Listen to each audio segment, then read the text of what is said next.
السلام عليكم ورحمة الله تعالى وبركاته. مرحبا بالجميع وتحية إليكم من جديد. برنامج اليوم هو برنامج مهم موجه خاصة إلى الإخوة والأخوات الفائزين بالقرعة الأمريكية لسنة 2024. إذن هناك نقاط مهمة سوف نتطرق لها في البرنامج، ولا بأس إن استفدتم من البرنامج أن تقوموا بمشاركته مع الأصدقاء والأحبة، هذا كله لكي تعم الفائدة. ولا تنسوا أن تشتركوا في القناة. إذن هناك تساؤل مهم يطرح من طرف الفائزين والفائزات بالقرعة الأمريكية لسنة 2024، قاموا بطرحه علينا عبر القناة.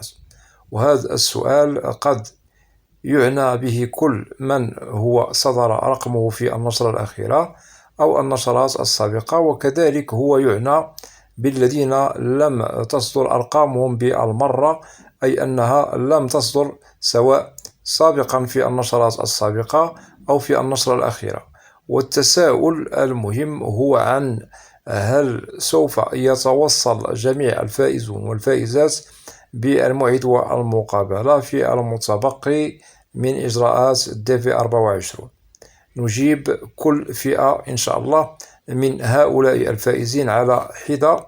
أولا، بالنسبة للذين صدرت أرقامهم في النشرات على العموم سواء السابقة أو النشرة الأخيرة، فهؤلاء ممكن أن يتوصلوا برسالة الموعد والمقابلة في الأسابيع المقبلة، أي في الوقت المتبقي.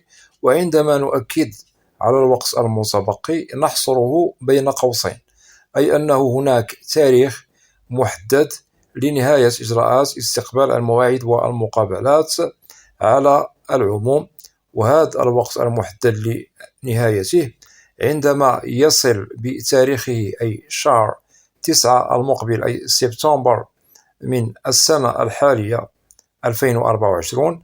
هنا سوف تتوقف إجراءات استقبال المواعيد والمقابلات للفائزين بالقرعة الأمريكية لسنة 2024. وسبق أنني وضحت هذا قبل أيام وقبل أشهر عبر القناة. ممكن أن تقوموا بالعودة إلى هذه البرامج وسوف تعرفوا بأن إجراءات القرعة الأمريكية على العموم هي تنتهي في شهر 9 أي سبتمبر من كل سنة. وبالطبع آخر تأشيرة تمنح لفائز أو فائزة في أواخر شهر سبتمبر، أي في 30 منه. أتمنى أن تكون هذه النقاط واضحة. وأكيد في هذا التاريخ سوف ينتهي إجراءات استقبال المواعيد والمقابلات التي تتعلق بالديفي 24، وليس هناك من شيء فعله من طرف الفائز أو الفائزة إلا تقبل هذا الموقف بردة فعل إيجابية، لأنه سبق أنني وضحت هذه النقاط عبر القناة عن القانون الموضوع فيما يتعلق بالهجرة عن طريق القرعة العشوائية إلى الولايات المتحدة.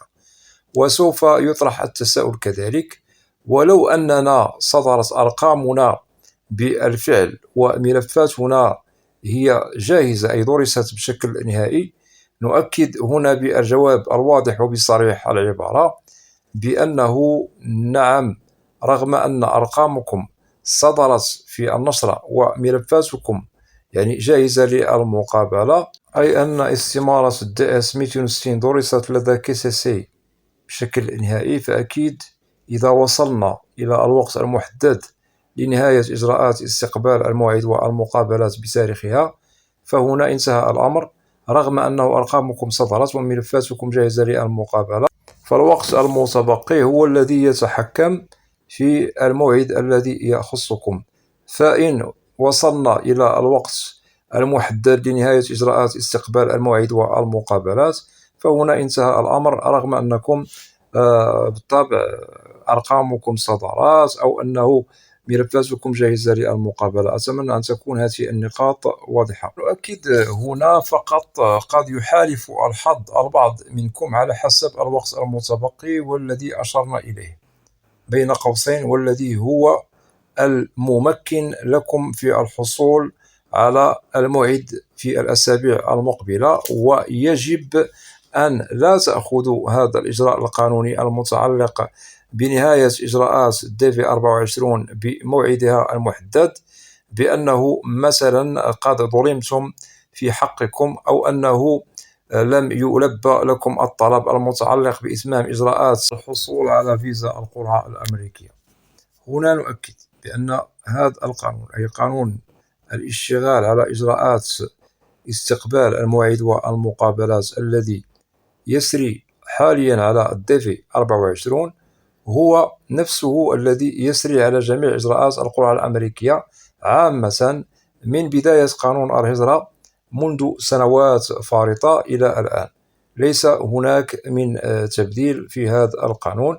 هناك تاريخ بداية لاستقبال المواعيد والمقابلات، وهناك نهاية تاريخ لاستقبال المواعيد والمقابلات. وكذلك هذا القانون هو ساري المفعول مستقبلا على كل ما يتعلق بالهجرة عن طريق القرعة الأمريكية. وهناك نقطة مهمة أريد أن أوضحها لكم، بأنه عدد الفيز التي تظل محددة هي محسوبة، لا يمكن تجاوزها، وكذلك نزيد على هذا الوقت والمدة المحددة تلعب دورا مهما في مسار استقبال المواعيد والمقابلات على مستوى القارات جميعها.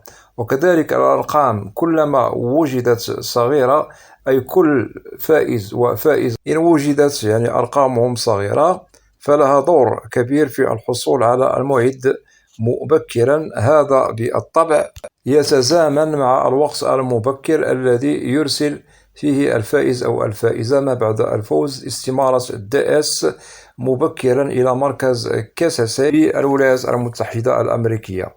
كل هذه النقاط التي وضحنا لكم تظل عوامل تلعب فيها إجراءات القرعة الأمريكية من كل الجوانب، أي أنها ممكن تؤثر على مسار كل فائز وفائزة، ممكن أنها سوف تلبي مسار كل فائز وفائزة لكي يصلوا إلى الإجراءات الأخيرة. لهذا على الكل أن لا ينصدم بالواقع الذي ممكن أنه سوف يتبين لكم بالواضح في الأسابيع المقبلة. على كل حال، في حالة أنه توصلتم بالموعد وتحديده أقرب، أي قبل نهاية الديفي 24، وبالطبع نهاية الديفي 24 يأتي مزامنة مع نهاية السنة المالية بالولايات المتحدة، أي بالتاريخ المحدد سبتمبر شهر 9 المقبل من سنة 2024، أي السنة الحالية. فإن شاء الله ممكن أنه تتمموا الإجراءات بسلام. أما في حالة أن الوقت الذي ممكن أن تتوصلوا فيه بالموعد بعيد ولم تتوصلوا به أصلا، رغم أنه أرقامكم صادرة في النشرة والملفات جاهزة للمقابلة، فننصح بعدم تأنيب الضمير، وعليكم أن تقولوا ما شاء الله فعل، خيرها في غيرها وحظ أوفر في مناسبة قادمة. ممكن لكم التقديم على القرعة الأمريكية من جديد، ليس بالمشكل، وسبق أنني وضحت هذا عبر القناة. ممكن لكل من لم يتمم إجراءات ديفي 24 إلى الأخير ممكن أن يقوم بالتقديم على القرعة الأمريكية في شهر أكتوبر المقبل، وسوف يحسب على ديفي 26، أي القرعة الأمريكية لسنة 2026. ونؤكد على الذين لم يتمموا إجراءات ديفي 24، سواء الذين رفضت لهم التأشيرة أو الذين مثلا لم يصلوا إلى الإجراءات الأخيرة، فهؤلاء مخول لهم التقديم على القرعة الأمريكية من جديد، ليس هناك من مشكل. فقط نؤكد على الذين مثلا أتمموا الإجراءات يوم الموعد والمقابلة رفضت لهم التأشيرة بسبب ممكن أنه سوف نحسبه بسبب مثلا شرط من الشروط لا تتوفر في هذا الفائز أو الفائزة، ممكن أن يشتغل على هذا الشرط لكي يكمل الشروط المكتملة فيما يتعلق بالتقديم على القرعة، ممكن أنه يقدم عليها من جديد، ليس بالمشكل. أما الذين لديهم لبس أو مشاكل تزوير في الملف إلى غير ذلك، وبهذا السبب رفضت لهم التأشيرة، فلا يسمح لهم، ولا يخول لهم التقديم على القرعة الأمريكية من جديد. أما بالنسبة للذين أصلا لم يتمموا الإجراءات إلى الأخير، فكذلك هؤلاء معنيون بالتقديم على القرعة الأمريكية من جديد، ليس هناك من مشكل. وندعو لكم جميعا أن تصلوا إلى الموعد والمقابلة قريبا. نستبشر خيرا دائما نقولها، لأنه المواعيد والمقابلات ستأتيكم إن شاء الله مسترسلة في هذه الأيام المقبلة المتبقية، سواء الذين نشرتهم كورانت وكذلك الذين أرقامهم صدرت في النشرات السابقة والنشرة الأخيرة. وعليكم أن تضعوا في ذهنكم وتطلعاتكم بأنه الأمل لا زال موجود، فقط نضع جانبه بأنه ممكن أن أكمل إلى الأخير، ممكن لا. هذه النظرة التي يجب أن تنظروها، سواء كنت فائز أو فائزة، بالطبع في مستقبل التوصل بالموعد، لكي لا تنصدموا. وهذا محسوب ما بين قوسين في المدة المتبقية المتعلقة بالفائزين الذين سوف يحالفهم الحظ لإتمام إجراءات الحصول على الموعد والمقابلة. وهنا نؤكد فقط على الذين صدرت أرقامهم في النشرات السابقة، وكذلك الذين صدرت أرقامهم في النشرة الأخيرة، هذا للتأكيد. وأتمنى إن شاء الله أن تصلوا إلى المبتغى والمراد لإتمام إجراءات والحصول على الفيزا وتحقيق الحلم الأمريكي، لكي ننتقل بكم إلى نقاط أخرى كذلك يطرح فيها التساؤل من طرف الذين لم تصدر أرقامهم أصلا في النشرات سواء السابقة أو الأخيرة وينتظرون. فالأمل هنا نؤكد أصبح منعدم وبعيد كل البعد، لأن المؤشرات التي تتعلق بالتوصل برسالة الموعد والمقابلة أكدنا بأنه الذين صدرت أرقامهم ممكن الأمل لا زال موجود، الأمل لا زال متوفر لهم لكي يتحصلوا على الموعد. أما بالنسبة للذين لم تصدر أرقامهم أصلا، فهؤلاء الأمل بدأ يتضح بأنه منعدم، ولازم أننا نتقبل الأمر كيفما هو، ونؤكد على الذين ينتظرون بترقب وأرقامهم لم تصدر. فهنا نؤكد بأن القانون هو واضح، لكي لا يظل ترقبكم على الآتي في الوقت المتبقي من الأسابيع المحسوبة بأنه هل ممكن نتوصل بالموعد والمقابلة بنعم أم لا. نجيب بلا، فقط الذين صدرت أرقامهم ممكن لهم الحصول على الموعد، وليس كلهم، البعض منهم فقط، لأن الوقت المتبقي هو قليل، أسابيع قليلة. ممكن للبعض تصله رسالة الموعد والمقابلة، وممكن للبعض الآخر أنه لن تصل له رسالة الموعد، وهذا قانون ساري المفعول ويجب أن نتقبله بكل إيجابية. وتظل القرعة الأمريكية دائما نقولها ضربة حظ، لأنه ليس كل من هو فائز بالقرعة سوف يتحصل على الفيزا للهجرة إلى أمريكا، بل هناك تداعيات وإكراهات تصب في القانون المتعلق بالهجرة عن طريق القرعة العشوائية الأمريكية، وليس هناك من ظلم لكم، لأن القانون هو واضح، قانون صارم يشتغل عليه من طرف قانون الهجرة الأمريكي والذي يتعلق بالقرعة. كلكم سواسية في القانون الذي يشتغل عليه بضوابط كما أكدنا من طرف قانون الهجرة الأمريكي. أتمنى أن تكون هذه النقاط واضحة. وللمعلومة، واعلموا بأنه إذا أردنا أن نحسب المقدمين على القرعة العشوائية الأمريكية من مختلف القارات ونؤكد على الفائزين والفائزات بها، فسنجد بأن عددهم يفوق بكثير الفيز المحددة التي تمنح سنويا على كل قارة وبلد باسمه. لهذا لا يمكن لكل الفائزين أن تمنح لهم هذا العدد المحدد من الفيز سنويا. إذن القانون هو واضح، بل هناك فقط عدد محدد من الفائزين على مستوى القارات التي ينتسبون إليها، وممكن يحالفهم الحظ لإتمام الإجراءات للحصول على الفيزا وتحقيق الحلم الأمريكي. وممكن للبعض رغم أنهم فائزون لن يتمموا ولن يتحصلوا على فيزا القرعة الأمريكية. وهذه الفيز الحصة الكبيرة سوف نسميها بحصة الأسد، تمنح لقارة إفريقيا، تتبعها قارة أوروبا، ثم قارة آسيا. ونؤكد القرعة الأمريكية تظل دائما اسم على مسمى، تظل ضربة حظ، ونتمنى لكم جميعا مسار موفق من المقبل من الأيام. وفي حالة أنه إن شاء الله لديكم يعني مستجدات تتعلق بتحصلكم على الموعد، فلا بأس أن تشاركونا البشرى عبر القناة، هذا لكي نطمئن الإخوة الذين ينتظرون دورهم للحصول على الموعد والمقابلة. وإن شاء الله خير.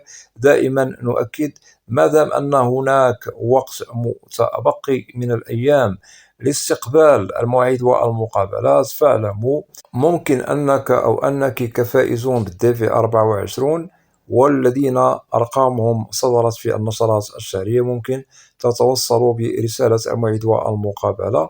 إذن لا داعي للقلق رغم أن الوقت المتبقي قليل وقليل.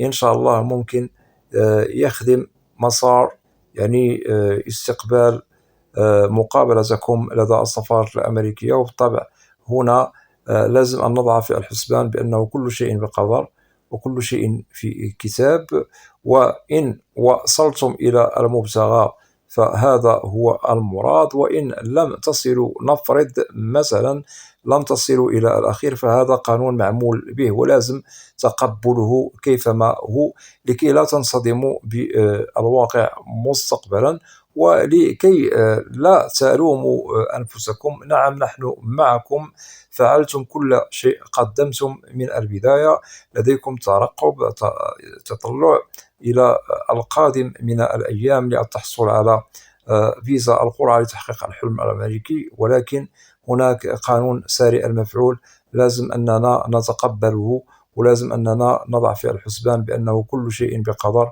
وكل شيء بكتاب. أتمنى أن تكون جميع النقاط التي وضحناها لكم واضحة، وفي حالة أنه لديكم أسئلة ممكن طرحها كتعاليق عبر القناة، وسوف تجدوا الإجابة عبر البرنامج المعروف في القناة، برنامج أسئلة وأجوبة، لأنني لا أستثني منكم أحدا. وأتمنى من الإخوة والأخوات أن تقوموا بالاشتراك في القناة وتفعيل زر الجرس ليصل إليكم كل جديد، ولا تنسوا أن تدعمونا دائما باللايك لكي نصل إلى أكبر نسبة من المشاهدة. وبالنسبة للقناة محتوى كامل وشامل عن الهجرة والمهاجر إلى الولايات المتحدة الأمريكية بشكل عام وكتعريف. وأود أن أشكر جزيل الشكر كل الإخوة والأخوات الذين يقومون بوضع تعاليق محترمة بالقناة. مرحبا بكم جميعا بأسمائكم، وإلى لقاء قريب بإذن الله، والسلام عليكم ورحمة الله تعالى وبركاته.